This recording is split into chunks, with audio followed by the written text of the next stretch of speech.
Welcome back to Moose's Garage, everyone. I finally got my carb parts so I can get my carb built and get it on the Nova wagon and get it running again. And we'll see how it does. And I'll show you the part that I had to wait for to get to finish this. It's my conversion kit to go from a metering plate to a metering block. Remember on the last video I had the carburetor taken apart, that metering block was just trash. So I had to order a new one, and I finally got it today from Summit Racing. That's the part number you need to take the metering plate out to put this block in so you can run jets in the back. Okay, I got it all unpackaged. I really love their stretch wrap, vacuum sealed. I'm going to put my jet extensions in this. I'm changing the jet size. I'm going to run 70s in the front and 74s in the back. So I'm going to get the jet extensions in it, get the bowl ready, and we'll get the back metering block on the carburetor. Yes, it's silver. If I wanted the classic finish, I was going to have to wait for it. So I want to get this carburetor done. So it really doesn't matter to me what it looks like. As long as I can make it run good, we'll be happy. Jet extensions are in. My 74 jets are in there. And all it takes to put the jet extensions in is a 5/16 wrench. You don't have to go crazy and torque it to 100 foot-pounds. I just snug them up and make sure they're snug, and we're good to go. And since I work on Holley carburetors a lot, I've got spare parts, extra parts. I just keep it in like a little tackle box. This has got my squirters and my power valves and pump cams and some extra fittings in it, some extra gaskets, things that I take the track with me.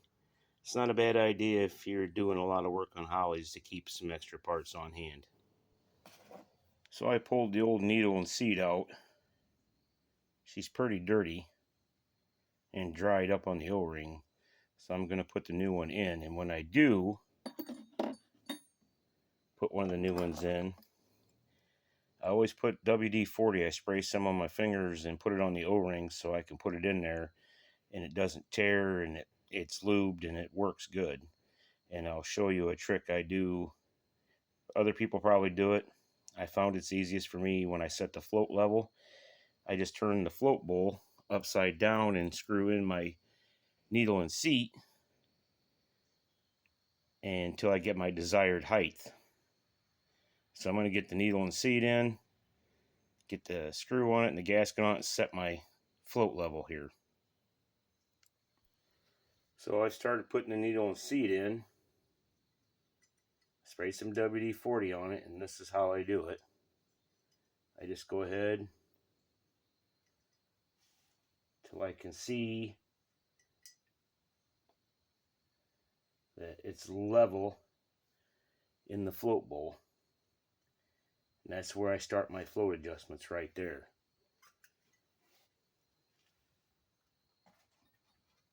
Put my gasket on it.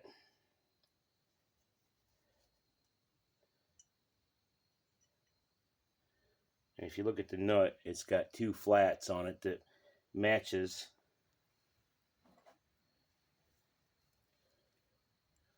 the flats on the needle and seat.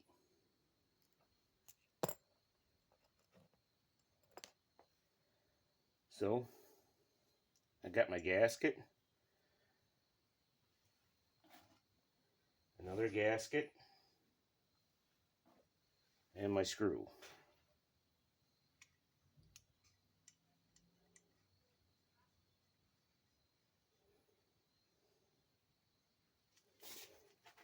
Then using my 5/8 wrench and my big screwdriver, I lock the screw down.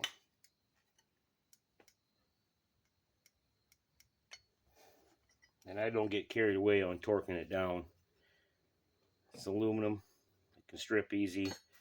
In fact, I've seen guys strip bolt screw or the bolts,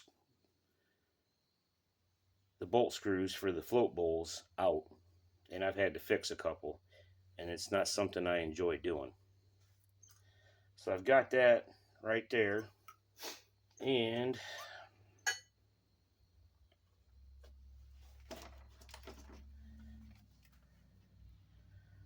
I don't know how many of you guys remember the clear sight plugs, but I like to run them. That way I don't have to keep pulling the screw out.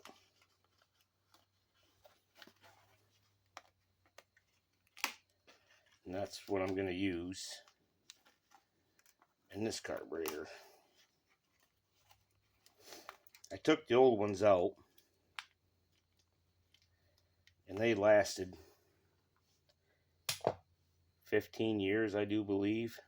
And they come with these O-rings, and you got to put these O-rings over these nubs, which a little hard with fat fingers, but you can get it done. And then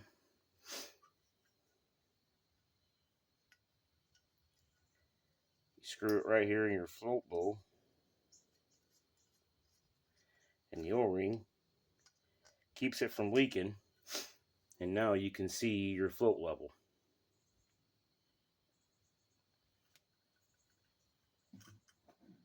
So the metering block has got the jet extensions in it and my jets.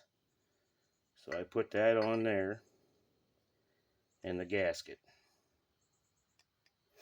And I'm ready to put this on the back of the carburetor. I got the main body of my carburetor. And this kit did come with new bowl screws, which is pretty cool.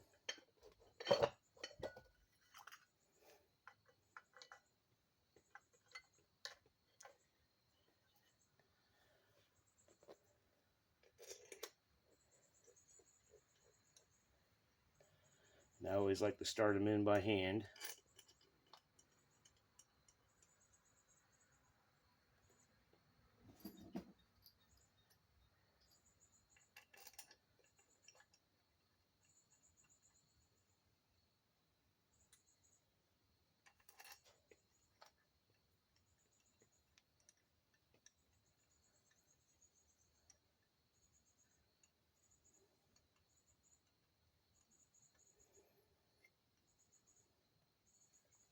Let me get my nut driver and I'll tighten these down.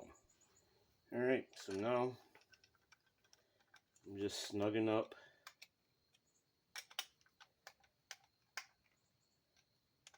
the bowl screws.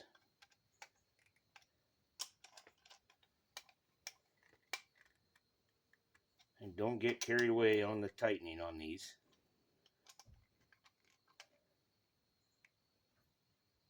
It's very easy to strip.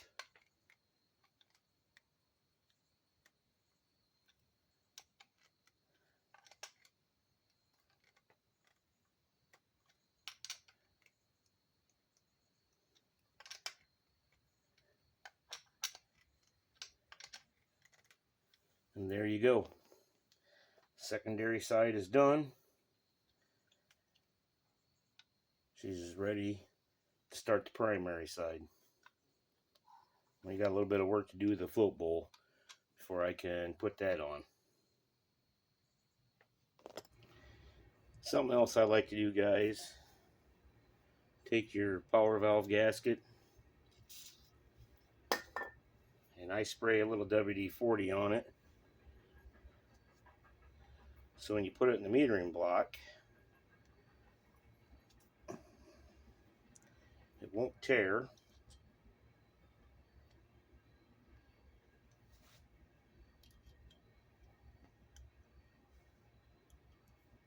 And I put it in just like this.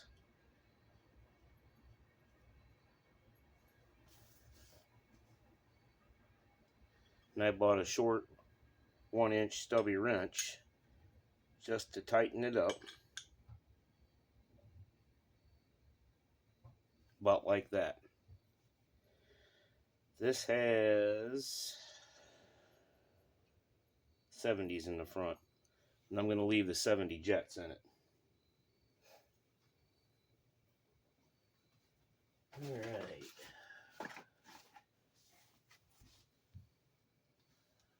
I gotta get my gaskets.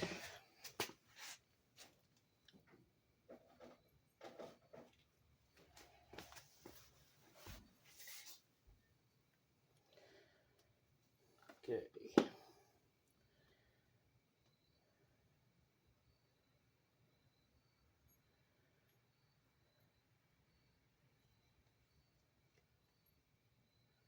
Let's see.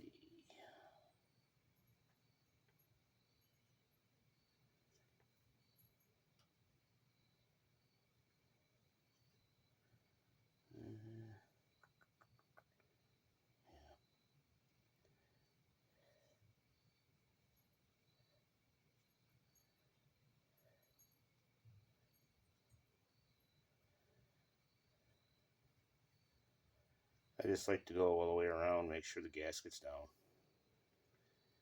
like so.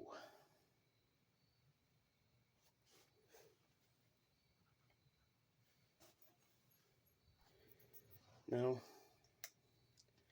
get the pump off of here so I can change the diaphragm.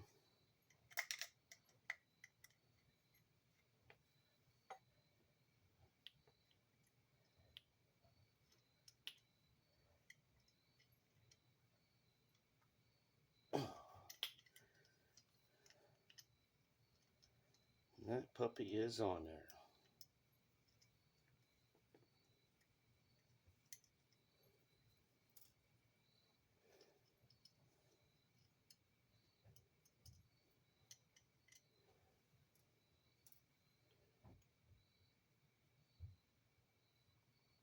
Boy, that's on there.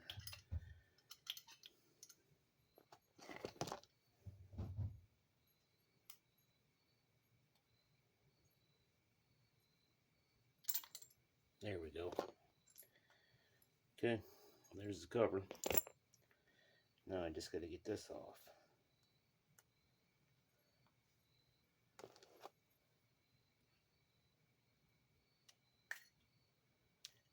Yep. There's a spring underneath there.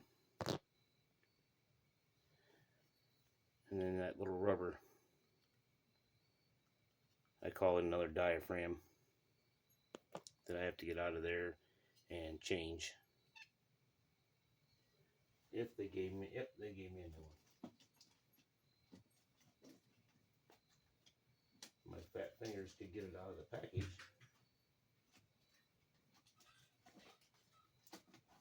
There it is. And that one's flexible. And I believe this one isn't any, well, it is a little bit.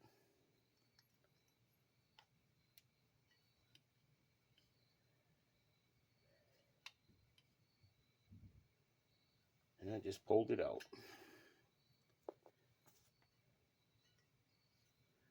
So, little WD-40 on it.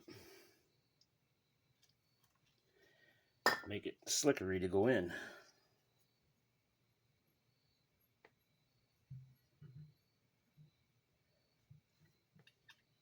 I gotta get a pair of needle nose. Oh, right there they are. What do you know?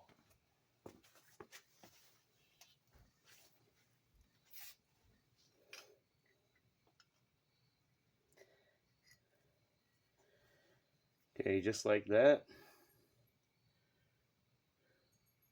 And I'll trim off that little nub.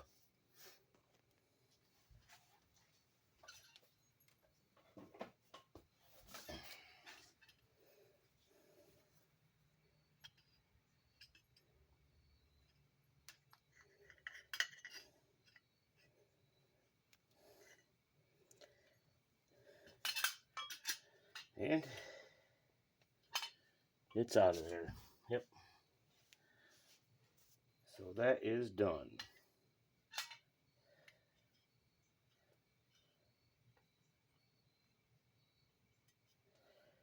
I like to use a little bit of WD-40 on things. Makes it a lot nicer. Oh.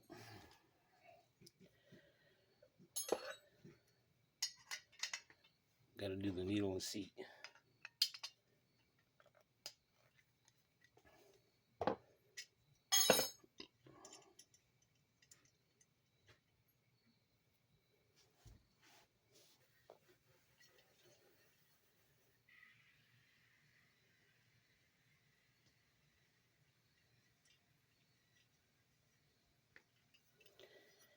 All right.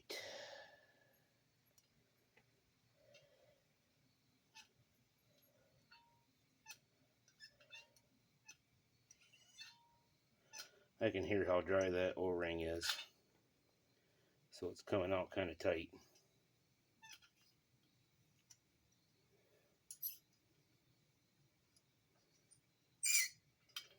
Hear that?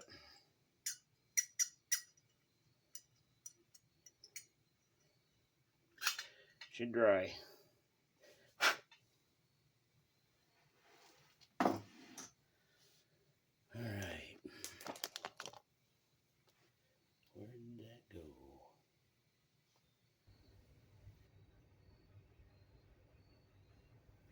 And that's all I do, guys, is I try to make them level, holding it upside down. And that usually gets me in the ballpark. So, oh, wrong gasket. New gasket. Hey, where's my other gasket?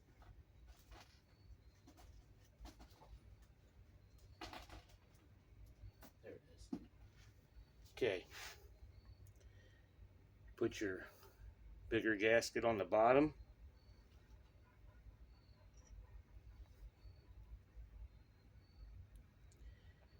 And make sure to line your slots up, your flats. Then I put my smaller gasket there. And my tightening screw.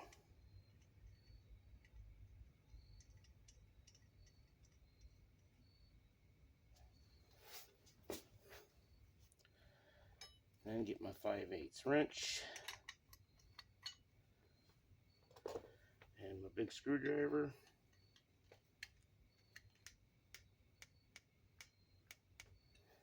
And I snug them up.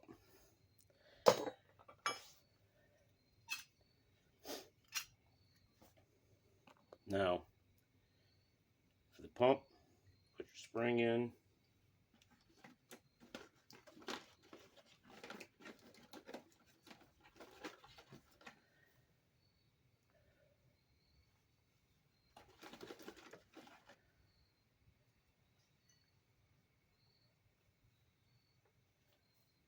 And I'm going to get my pump.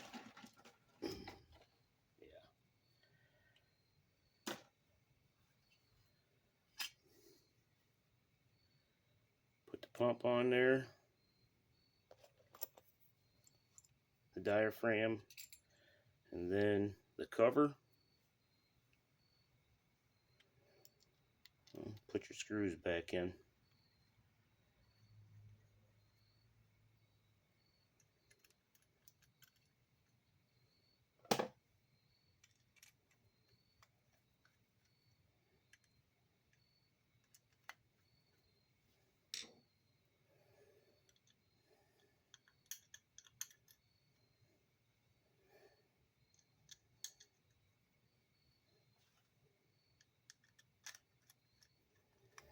And these are little screws, guys.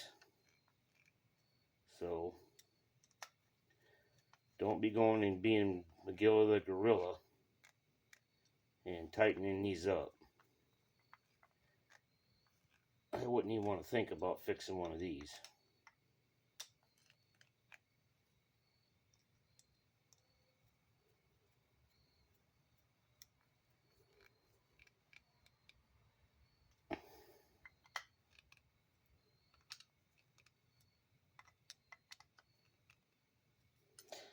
There you go. Now, I've got one more thing to put in here. I'm not even sure they make these anymore. I'm gonna have to look it up. Those sight bowl plugs.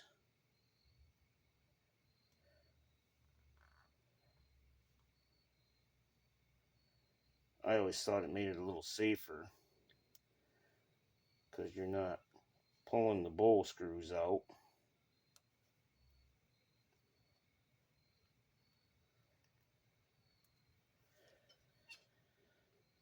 Check the float level.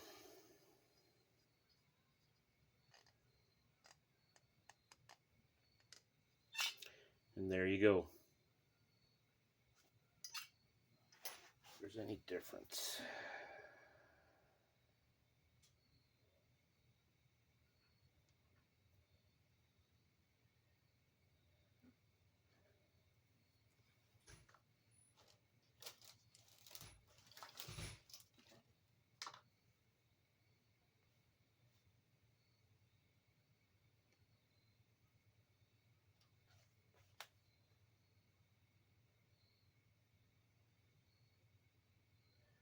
Nope.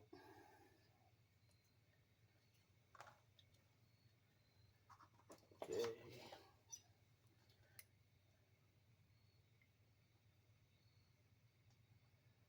That's the way I want it there. Or does it go the other way?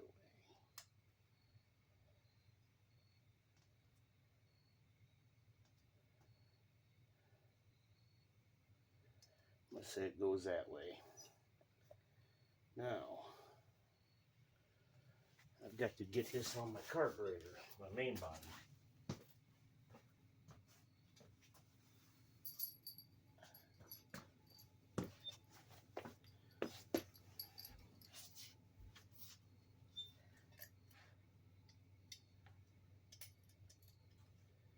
Now make sure your pump arm is up. And just like that.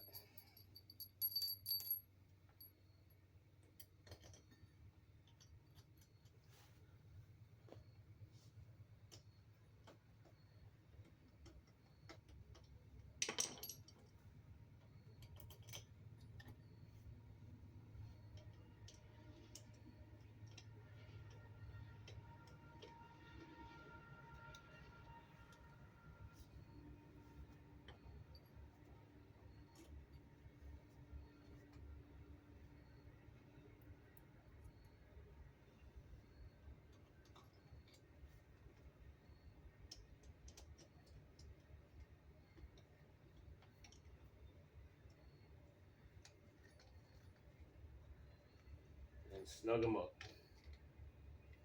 Just remember, I use a nut driver because I don't want to get carried away and strip one.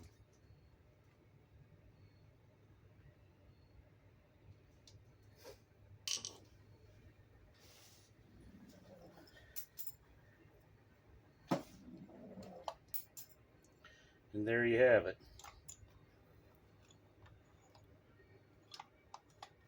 750 vacuum secondaries that I converted to a metering block with jet extensions and a notch float instead of the metering plate. I can tune it more. I've got a quick spring cover to change the tension of the springs, whatever works best.